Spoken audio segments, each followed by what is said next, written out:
Solitude. So I wanted to share that with you. And here it goes. Solitude by Henry David Thoreau, chapter in the Book of Walden. This is a delicious evening when the whole body is one sense and imbibes delight through every pore. I go and come with a strange liberty in nature, a part of herself.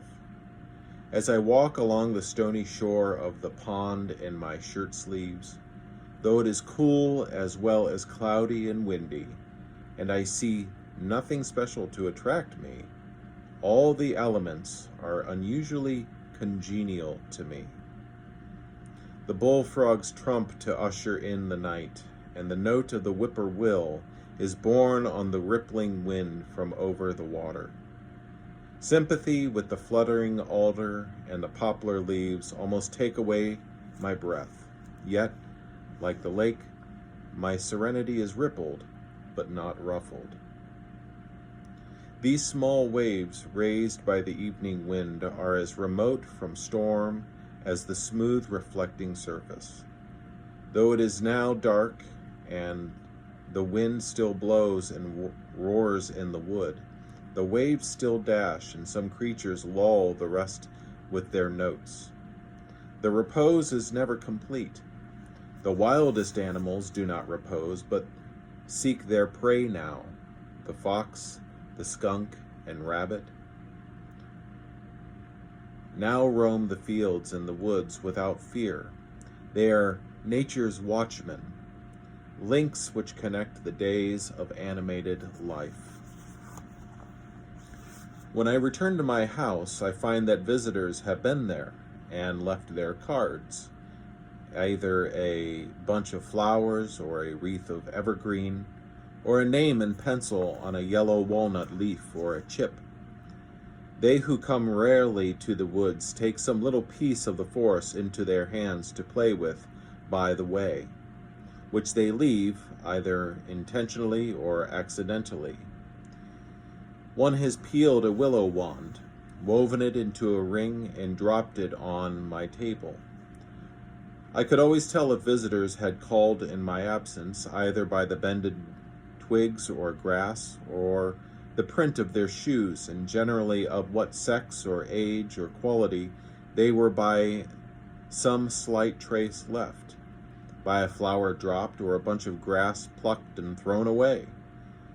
Even as far off as the railroad, half a mile distant, or by the lingering odor of a cigar or pipe.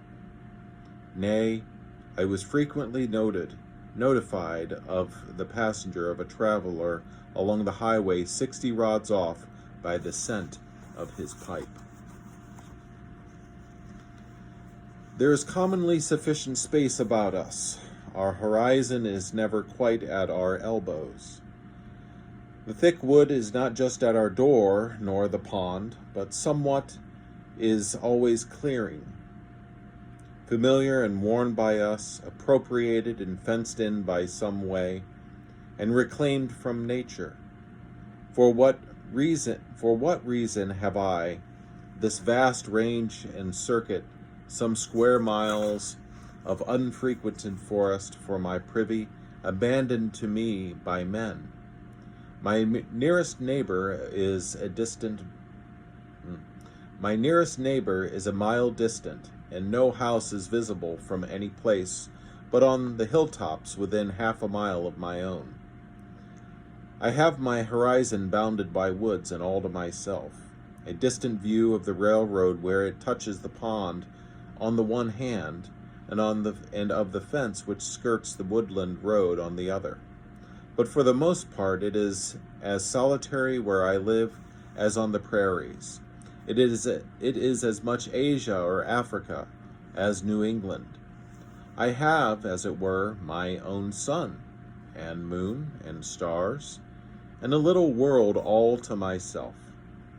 At night, There was never a traveler passed by my house or knocked at my door more than if I were the first or last man, unless it were in the spring, when at long intervals some came from the village to fish for pouts.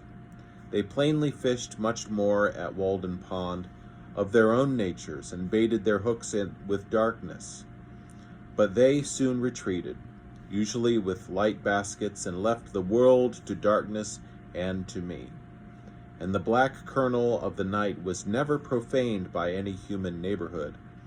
I believe that men are generally still a little afraid of the dark, though the witches are all hung, and Christianity and candles have been introduced. I didn't mean for this to be read in parts, but I think I'm going to break this up in just short readings like that. I see, according to the recording clock, we're almost at 11 minutes. And knowing myself, it's kind of hard to invest in something more than 10 minutes. So I'm going to try to break this up. Just a little reading of Walden out of the chapter of Solitude, and some of Thoreau's reflections and musings. If you have the book yourself, or I'm sure you can go online, and it is public domain, so you would be able to type that in and read that for yourself. I would encourage you to do that. But yeah, I'll post this, and tomorrow I will continue reading. Maybe make 2 more recordings out of this.